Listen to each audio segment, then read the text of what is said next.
Thank you, Chairman Griffith, and thank you to all of our witnesses for being here today. I think we can all agree that we should be working to lower healthcare costs for all Americans, and I have heard from many of my constituents in Houston about the same problems that my colleagues have talked about today, in particular prior authorization, which leads to delays in care, and about the incredible burden of the back and forth between providers. I represent so many physicians who come to me and tell me they are not able to give their patients the care that they need because of the amount of time that they spend and their staff spend on the phone fighting with insurance companies. These are huge issues that we absolutely have to address. I also think with the limited time that we have, Congress hasn't helped yet either this year. Instead, this Congress has voted to decimate our healthcare system and raise costs for all Americans by cutting Medicaid funding and eliminating the enhanced premium tax credits that we've been talking about under the Affordable Care Act. Mr. Carter just touched on this, and Chairman Guthrie made an important point earlier that not everybody participates in an ACA plan. But I think what we haven't heard as much of today is that this entire system is an ecosystem.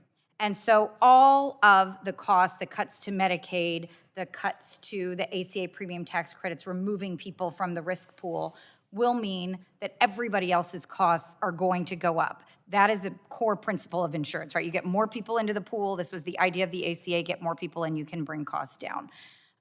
So I think that that's something that we need to understand here as we're making policy going forward. And because, gosh, this is really limited time, I just want to go straight to the Republicans have proposed, I think, two new things today. One of them is that they're suggesting putting money into HSAs. So I want to ask each of the insurance industry witnesses here, yes or no, can HSAs be used by individuals to pay their health insurance premiums? I'll start with you, Mr. Helmsley.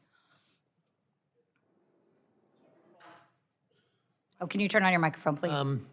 If that was part of a bipartisan solution. But today, can you use HSA funds to pay for your premium? No. Okay, Mr. Joyner? No. Mrs. Boudreau? There's no single solution. HSAs would need to be expanded, but we do think there's an opportunity. Thank you, Mrs. Boudreau. Mr. Cordiani? Structurally, no, but employers are able to use HSAs to complement catastrophic coverages effectively, and perhaps we could learn from the employer market. Mr. Markovich? Under current law, no.